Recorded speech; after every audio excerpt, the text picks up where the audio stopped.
The thunderous crash of Owen Tanner's ship echoed across the barren landscape of Proxima VII as it plummeted through the thin atmosphere, trailing smoke and debris. Alarms blared inside the cramped cockpit as Owen fought with the failing controls, his knuckles white against the manual steering column. The planetary emergency system had already locked onto his trajectory, and a calm, automated voice spoke through the comms. Warning: catastrophic system failure. Crash landing imminent. Survival probability, 17%. Owen gritted his teeth. "Tell me something I don't know," he muttered, yanking the yoke upward in a desperate attempt to level the craft. The ground rushed up to meet him. Despite his best efforts, the ship hit hard, skidding across the rocky terrain before coming to a violent stop against the side of a rust-colored cliff. The impact threw Owen against his restraints, pain exploding across his chest as the harness dug into his flesh. His head snapped forward, then back, and for a moment everything went black. When he came to, the cabin was filled with smoke and the acrid smell of burned electronics. Blood trickled from a gash on his forehead, and a sharp pain in his side suggested at least one broken rib. The emergency lights cast an eerie red glow over the wreckage of what had been state-of-the-art exploration equipment just moments before. With trembling fingers, Owen released his harness and fell forward, barely catching himself on the console. He needed to get out before the fuel cells ruptured. Dragging himself toward the emergency hatch, he hit the manual release and pushed with what little strength he had left. The hatch swung open, and the alien atmosphere of Proxima VII rushed in. The air was breathable just barely, but significantly thinner than Earth's.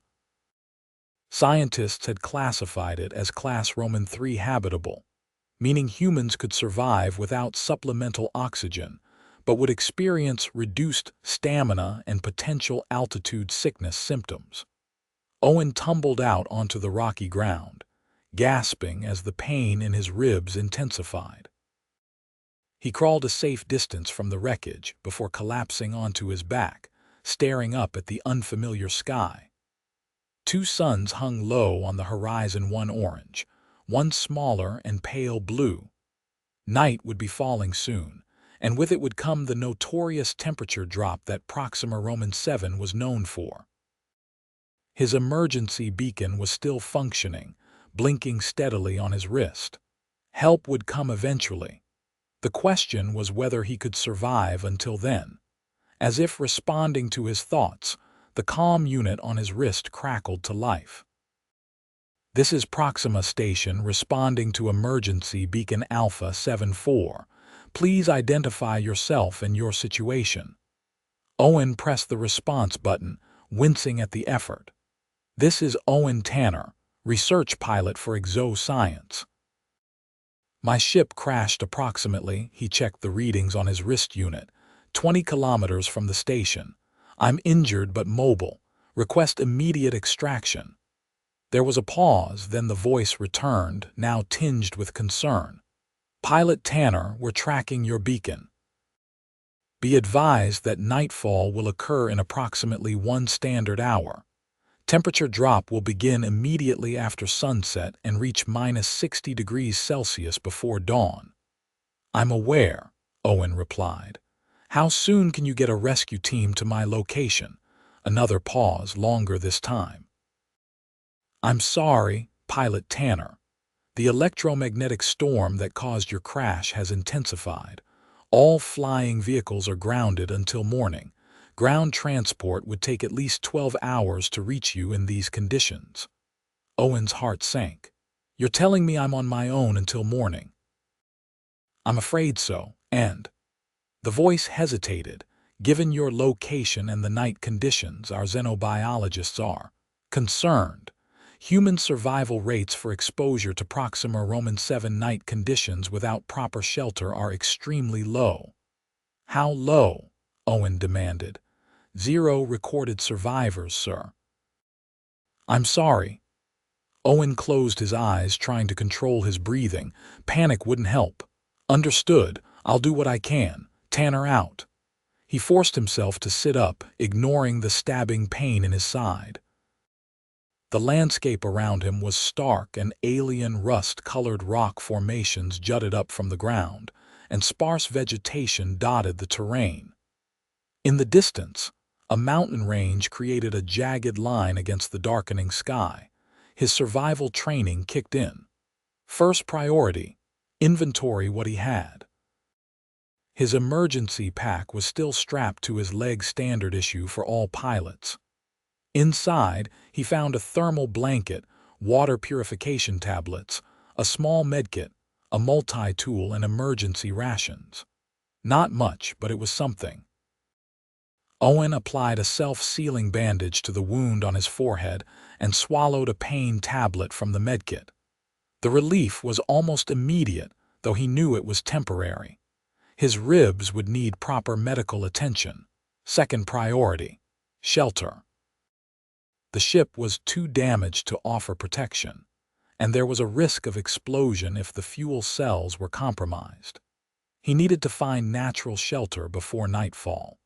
As he scanned the area, he noticed a formation of rocks about 100 meters away that might offer some protection from the wind. It wasn't ideal, but it was better than nothing. He gathered his supplies and began limping toward it, each step sending waves of pain through his body. The rocky outcropping formed a shallow cave, just deep enough for him to sit with his back against the wall. It would provide minimal protection from the dropping temperatures, but the thermal blanket might help him survive the night. As Owen settled into the cave, the first sun dipped below the horizon. Almost immediately, he felt the temperature begin to drop. He wrapped the thermal blanket around himself and activated its heating elements. The material began to glow softly, generating heat. His wrist crackled again. "Pilot Tanner, this is Station Chief Merula. Have you found shelter?" "I've found a small cave," Owen replied. "I have my thermal blanket active." There was a long silence. When Merula spoke again, her voice was solemn. "I want to be honest with you, Pilot Tanner. Our scientists don't believe a standard-issue thermal blanket will be sufficient against tonight's temperatures, especially with your injuries." Owen let out a bitter laugh. "Are you calling to say goodbye, Chief?" "I'm calling to give you information," she replied firmly.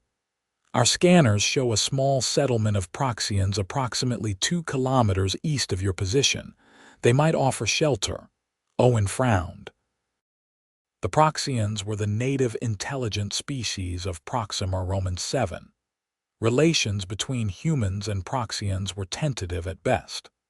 The species had only been in contact for 3 standard years, and while there was no outright hostility, there was considerable wariness on both sides.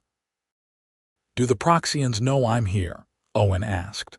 "We've sent a message but haven't received a response. Their settlement is small and may not have communications equipment." Owen weighed his options. Stay here and face certain death, or risk encountering potentially hostile aliens in hopes of survival. "I'll try to reach the settlement," he decided. "What else can you tell me about the Proxians that might help?" "They're cautious but not violent," Merula said. "Show respect, move slowly, and try to communicate that you need help. Our linguists have made progress with their language, but it's complex. Your translator might struggle." "Understood. I'll update you if I make contact. Tanner out." Owen struggled to his feet, wincing at the pain in his ribs. The second sun was now setting, and the temperature was dropping rapidly. He could see his breath forming clouds in the increasingly cold air. Orienting himself east using his wrist unit's compass, Owen began walking. Each step was agony, but staying put meant certain death. The terrain was rough, with loose rocks that threatened to twist an ankle with every step.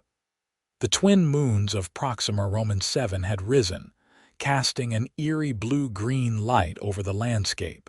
As he walked, Owen became aware of movements in the darkness. Small, six-legged creatures scurried away as he approached. He remembered from his briefings that most of Proxima VII wildlife was nocturnal, adapted to the cooler night temperatures. After nearly an hour of painful progress, Owen's thermal blanket began to flicker. The battery was running low, and the temperature had dropped well below freezing. His extremities were growing numb, and his breath came in ragged gasps. Just as he was about to call the station and report his failure, he spotted lights in the distance, not the artificial brightness of human settlements, but a softer, amber glow that seemed to emanate from the ground itself. Renewed hope gave him strength. Owen quickened his pace, ignoring the pain that shot through his side with each step. As he got closer, he could make out structures, dome-shaped buildings made of a material that seemed to glow from within. This was the Proxian settlement. He approached cautiously, remembering Mariela's advice to move slowly. When he was about 50 meters from the nearest structure, a figure emerged from one of the domes. The Proxian was tall and slender, with gray-blue skin that seemed to shimmer in the moonlight. Its face was elongated, with large, multifaceted eyes that reflected the ambient light. 4 arms extended from its torso, each ending in hands with 3 long fingers. Owen stopped, raising his empty hands in what he hoped was a universal gesture of peace. "Hello," he said, his voice hoarse from the cold. "I need help." His translator unit attempted to convert his words, producing a series of clicks and low humming sounds. The Proxian tilted its head, studying Owen with those large, reflective eyes. Then it turned and made a high-pitched trilling sound toward the settlement. More Proxians emerged from the domes, gathering around the first. They communicated among themselves with a complex series of clicks, trills, and gestures. Owen remained still, fighting the urge to shiver as the cold penetrated his failing thermal blanket. Finally, one Proxian stepped forward. It was slightly taller than the others, with markings on its skin that might have indicated age or status. It approached Owen slowly, stopping just out of arm's reach. "Human," it said, the word coming through Owen's translator in a stilted, mechanical voice. "Why here?" Owen felt a surge of relief that the Proxian had some knowledge of human language. "My ship crashed," he explained, pointing to the sky and then making a downward motion with his hand. "I am hurt. It's cold. I will die without help." The lead Proxian turned to the others, and another rapid exchange of trills and clicks followed. Owen caught the word human repeated several times, along with another word his translator couldn't process. After what seemed like an eternity, the lead Proxian turned back to Owen. "Come," it said, gesturing toward the settlement. Owen took a step forward and stumbled, his strength finally giving out. The pain in his ribs flared and black spots danced in his vision. He would have fallen if 2 of the Proxians hadn't moved forward with surprising speed to catch him. Their touch was gentle but firm as they supported him between them. Owen noticed their skin was warm, far warmer than should be possible in this cold. Perhaps they had evolved some form of internal temperature regulation. They led him to one of the glowing domes. Up close, Owen could see that the material wasn't solid but appeared to be a dense network of filaments that emitted a soft, amber light. The entrance was a circular opening that ear-eyed open as they approached. Inside, the temperature was blissfully warm. The interior of the dome was sparsely furnished with objects that seemed to be grown rather than built, curved structures that served as seating, tables, and what might have been storage. The Proxians helped Owen to a low, cushioned surface that conformed to his body as he sat. The relief from the cold was immediate, but the pain in his ribs remained intense. The lead Proxian approached, holding a container filled with a luminescent blue liquid. "Drink," it said, offering the container to Owen. Owen hesitated. The liquid could be poison for all he knew, but he was in no position to refuse help. He took the container and sniffed the contents. It had a sweet, herbal scent. "Medicine?" he asked, pointing to his injured ribs. The Proxian made a gesture that might have been affirmative. "Heal," it said. "Drink." Owen took a small sip. The liquid was warm and tasted like a mixture of honey and mint with an underlying bitterness. Almost immediately, a pleasant warmth spread through his body and the pain in his ribs dulled to a manageable ache. "Thank you," Owen said sincerely. "You saved my life." The Proxian made a gesture with its upper hands. "Rest now. Night cold comes, humans." It paused, seeming to search for the right word, fragile. Owen couldn't argue with that assessment. By Proxian standards, humans were indeed fragile, especially in this environment. "Yes," he agreed. "Humans die in cold." The Proxian nodded, a gesture it had likely learned from human contacts. "Sleep. Safe here." It moved toward the entrance, where the other Proxians were waiting. They exchanged more of their trilling language before leaving Owen alone in the dome.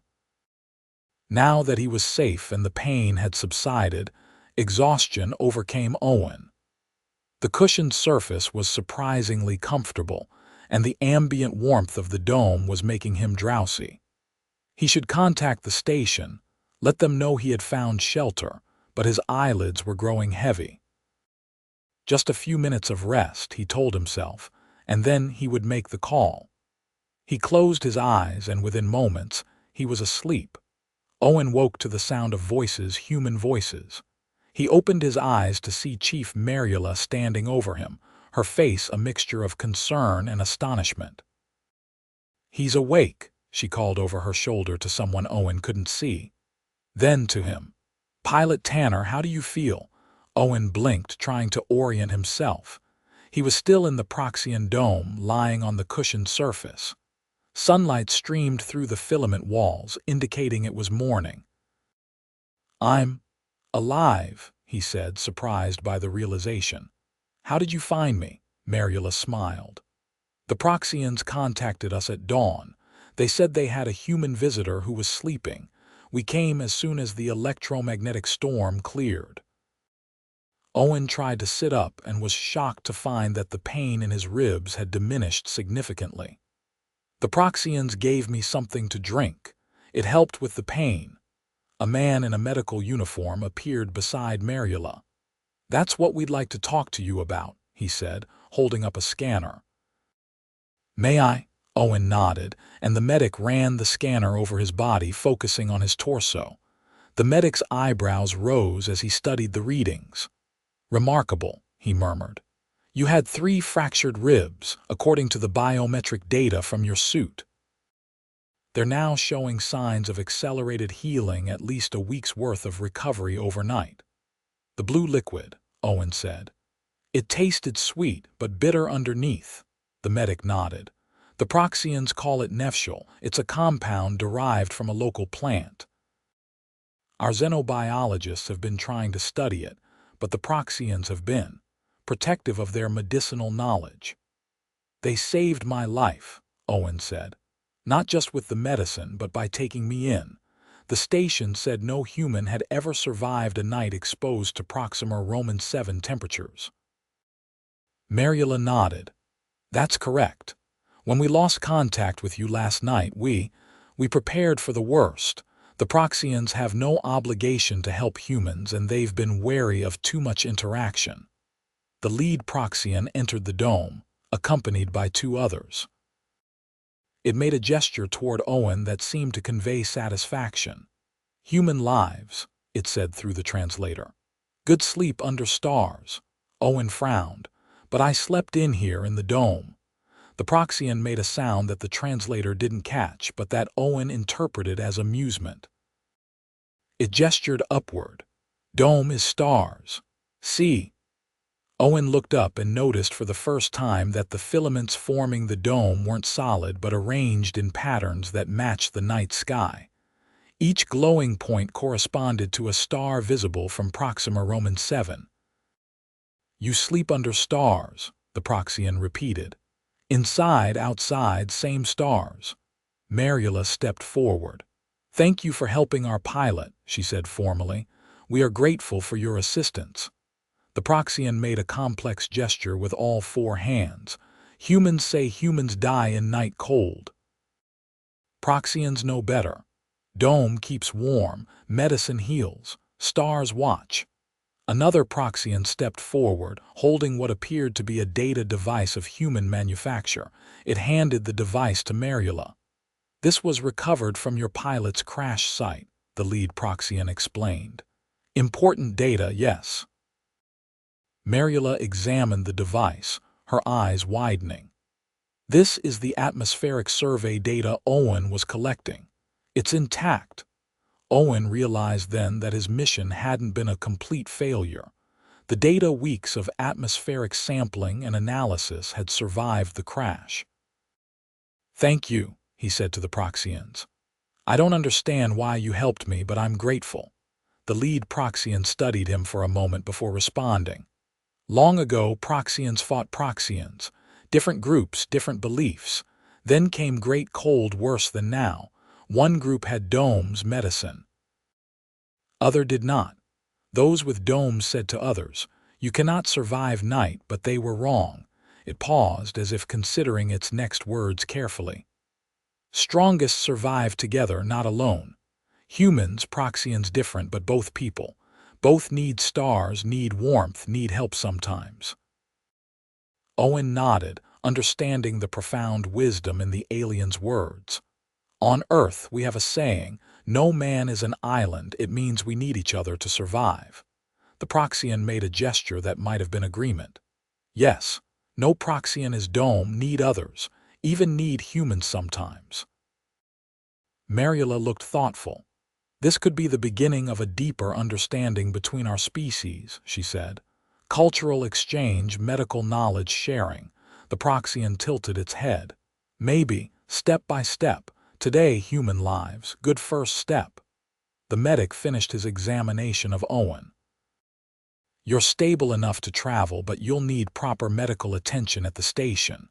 Those ribs are healing remarkably fast, but they're not fully mended." Owen nodded and carefully stood up. The pain was there but manageable. "Will I be able to return?" he asked, looking at both Mariela and the Proxian. "To learn more about your people, your medicine." The Proxian made a gesture that Owen was beginning to recognize as affirmative. "Return when healed. Share knowledge. Teach us about humans. We teach about Proxima." Mariela looked surprised but pleased. "We would welcome that opportunity," she said diplomatically. "It would be a significant step forward in our relations." As they prepared to leave, the lead Proxian approached Owen one last time. It held out one of its three-fingered hands, offering something small and glowing, a vial of the blue medicine. "For journey," it said, "if pain returns." Owen accepted the gift with a respectful nod. "Thank you for everything." The Proxian made a gesture that seemed to encompass the dome, the settlement, and the sky above. "Stars watch all. Proxians, humans all sleep under same stars."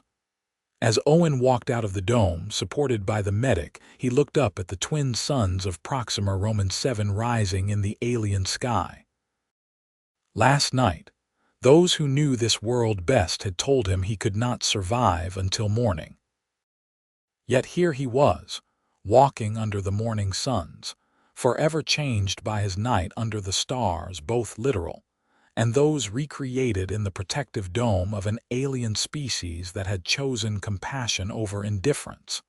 The transport vehicle waited at the edge of the settlement. As Owen was helped inside, he took one last look at the Proxian domes, glowing softly in the morning light. Something profound had happened here, not just his survival against the odds, but perhaps the beginning of a true understanding between two very different peoples. The vehicle began its journey back to the human station. Owen leaned back in his seat, feeling the gentle hum of the engine through the floor. His body was on the mend, thanks to Proxian medicine, but his mind was racing with the implications of his experience. "You know," Mariula said from the seat across from him, "in all our time on Proxima VII, we've never been invited into a Proxian dwelling before. You've accomplished more for human-Proxian relations in one night than our diplomatic team has in 3 years." Owen smiled. "I had a compelling argument. Imminent death tends to cut through diplomatic barriers." Mariula laughed, then grew serious. "The medical team at the station is going to want to analyze that vial the Proxian gave you. Their healing compounds could revolutionize human medicine." "Only with their permission," Owen said firmly. "They shared it with me, not with exoscience." Mariula nodded. "Of course, we'll respect their intellectual property, but if they're willing to share their knowledge—" "One step at a time," Owen reminded her, echoing the Proxian's words. "Today, human lives. Good first step." As the transport continued its journey across the rust-colored landscape, Owen found himself thinking about the Proxian statement about the stars. In all his years as a pilot crossing the vastness of space between human colonies, he had never thought deeply about what the stars meant to other species.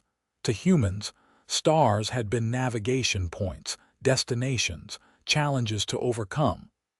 What were they to the Proxians? Guardians? Witnesses? Something more profound that his human mind couldn't fully grasp. When they arrived at the station, Owen was taken directly to the medical bay. The human doctors were astonished by the effects of the Proxian medicine. "These readings are incredible," Dr. Elias said, examining the scanner results. "The cellular regeneration rate is off the charts. By all rights, you should still be in severe pain." "I'm not complaining," Owen said with a small smile. "No, I imagine not," Dr. Elias replied. "But I'd like to keep you under observation for at least 24 hours. Whatever they gave you, we need to make sure there are no adverse side effects." Owen agreed to the observation period. As he settled into the medical bay bed, his thoughts returned to the Proxian settlement. He had gone there expecting, at best, reluctant shelter. Instead, he had found wisdom, compassion, and what felt like the beginning of friendship. That night, looking out the window of the medical bay at the alien sky, Owen found he missed the Proxian dome with its star-patterned filaments. The station's sterile environment, while safe and familiar, felt somehow lacking. The next morning, Dr. Elias declared him fit for discharge. "Your ribs are healing at an accelerated rate, but you're still not cleared for active duty. Take it easy for at least a week." As Owen left the medical bay, he found Mariula waiting for him in the corridor. "The Proxians have sent a message," she said without preamble. "They've invited you, specifically you, to return to their settlement in 3 days' time. They say it's for a ceremony of some kind."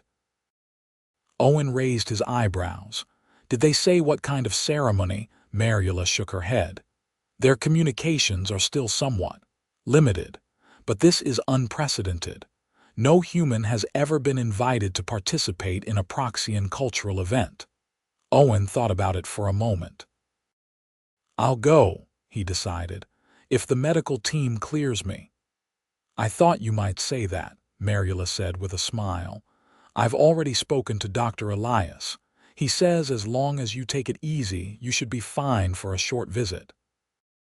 3 days later, Owen found himself approaching the Proxian settlement once more, this time in a proper transport vehicle rather than stumbling through the cold. His ribs were healing well, with only a dull ache remaining to remind him of the crash. The settlement looked different in daylight. The domes, which had glowed amber in the darkness, were translucent in the sunlight, revealing the complex network of filaments that formed their structure. Proxians moved about the settlement, their tall, slender forms graceful despite the gravity of Proxima VII, which was slightly higher than Earth's. As the transport stopped at the edge of the settlement, the lead Proxian approached, accompanied by several others. Owen recognized it by the distinctive markings on its skin. "Welcome, Owen Tanner," it said through the translator. Owen was surprised that it had remembered his name. "You return as promised." "Thank you for inviting me," Owen replied, carefully exiting the vehicle. "I'm honored."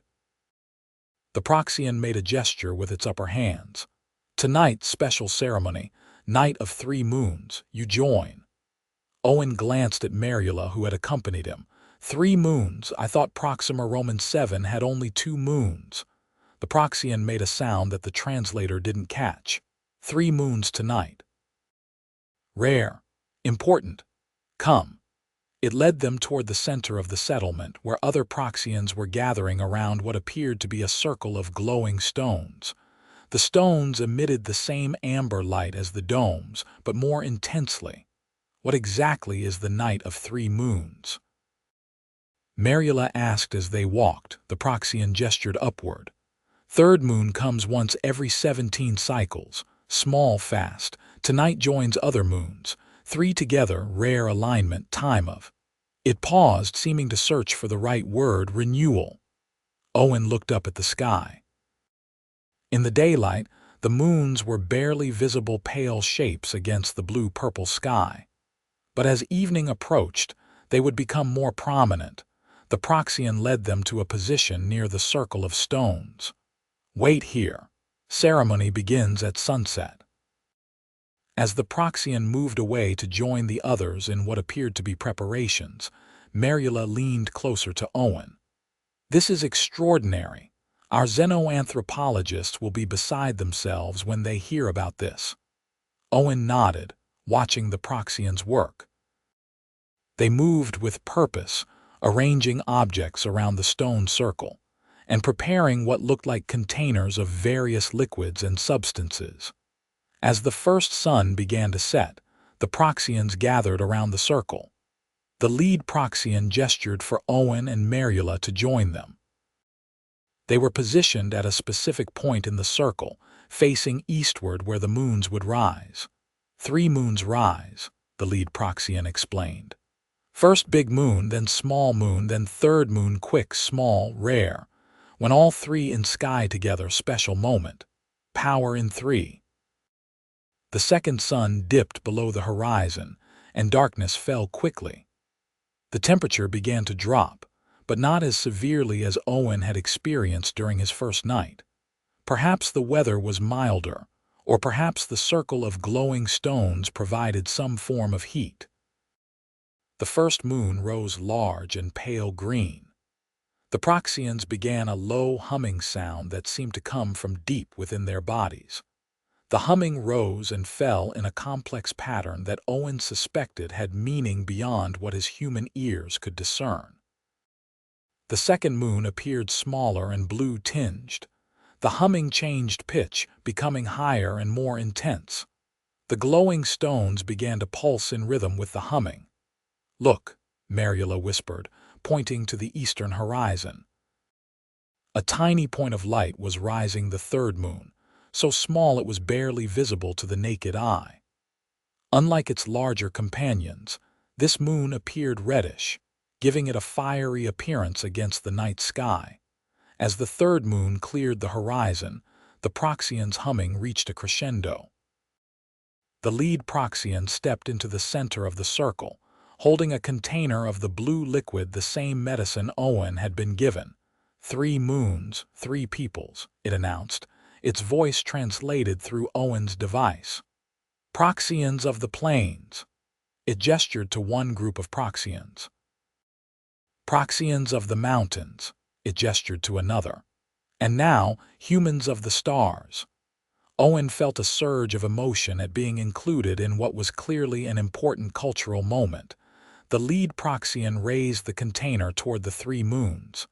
Life continues. Knowledge grows. Understanding deepens. 3 become 1 under the watching stars. It then approached Owen and offered him the container.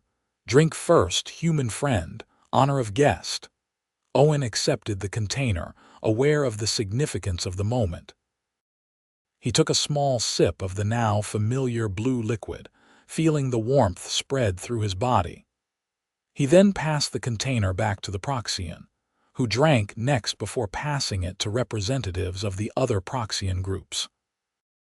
When all had drunk, the lead Proxian returned to the center of the circle. Now we share stories. Stars listen. Moons witness.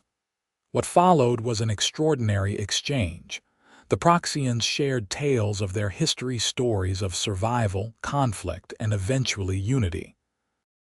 They spoke of the great cold that had nearly wiped out their species, and how the 2 groups' plains and mountains had finally learned to share knowledge and resources. In turn, they asked Owen to share human stories. He told them about Earth, about humanity's expansion to the stars, about the challenges and triumphs along the way. He spoke honestly about human conflicts and how, like the Proxians, humans had often learned the hard way that cooperation was stronger than division. Throughout the night, as the 3 moons traced their paths across the sky, the exchange continued. Mariela contributed scientific knowledge, explaining human understanding of the universe in ways that the Proxians found fascinating. "Your species sees far," the lead Proxian commented. "Proxians look close, plants, healing, living with world. Humans look far, stars, other worlds, big patterns. Together, see more complete." As the night progressed, Owen noticed something remarkable. Despite the dropping temperature, he felt perfectly comfortable. The circle of stones seemed to radiate heat, keeping the gathering area warm despite the cold night air.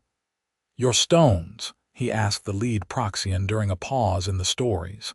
"They provide heat," the Proxian made an affirmative gesture. "Living stone. Absorbs light, releases heat. Same as dome material. Old technology from before Great Cold." "Could this technology be shared with humans?" Mariela asked cautiously. The Proxian considered the question. "Perhaps. Part of understanding. You share star knowledge, we share warmth knowledge. Fair exchange." As the 3rd small moon began to set its brief appearance in the sky coming to an end, the lead Proxian stood once more. "Ceremony concludes," it announced. 3 moons depart, but connection remains. Today marks new beginning. Proxians and humans, separate but connected. Like stars in sky apart but forming patterns together. The Proxians began a final humming, this one softer and somehow more peaceful than before. As they hummed, the glowing stones gradually dimmed, their light fading as the first rays of the first sun appeared on the horizon. Dawn had arrived, and with it, a new understanding between species. As they prepared to return to the human station, the lead Proxian approached Owen one last time. "Human who sleeps under stars," it said, using what seemed to be a formal title. "You return again." Owen nodded. "I would like that very much." The Proxian made a gesture that Owen now recognized as satisfaction. "Good. Much to learn, much to share. Next time bring human healers. We show medicine plants. Begin exchange." Mariela, overhearing this, looked stunned. "You're offering to share your medical knowledge with us." "Begin sharing," the Proxian clarified. "Step by step. Trust grows like plants, slowly with care." As they boarded the transport vehicle, Owen looked back at the Proxian settlement. The domes glowed softly in the morning light, and the Proxians stood watching their departure.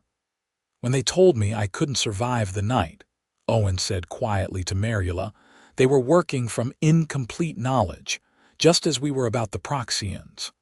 Mariela nodded. Sometimes our greatest discoveries come from proving the impossible is possible. The transport began moving, carrying them back toward the human station. Owen watched the Proxian settlement recede in the distance, but he knew he would return. Something profound had begun here, a bridge between two species who had evolved on different worlds but who shared the same fundamental needs: warmth, healing, and connection. That night, back in his quarters at the station, Owen stepped out onto the small observation deck. Above him, the stars of Proxima VII night sky shone brightly. The two regular moons had risen, but the third rare moon was gone, not to return for another 17 cycles, yet its impact remained. In the few days since his crash, everything had changed. What had begun as a potential tragedy had transformed into an opportunity not just for him personally, but for two species seeking to understand each other. Owen gazed up at the stars, thinking of the Proxian dome with its star-patterned filaments.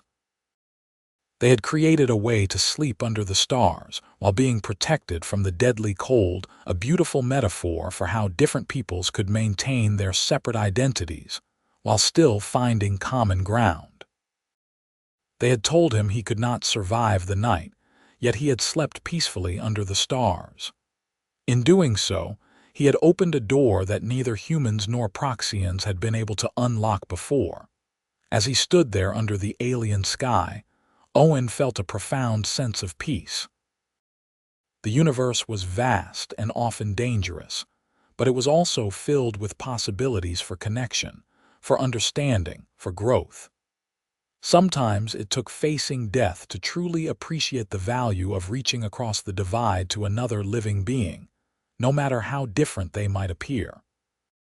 The stars watched silently overhead, witnessing yet another small but significant step in the long journey of life reaching out to life across the cosmos.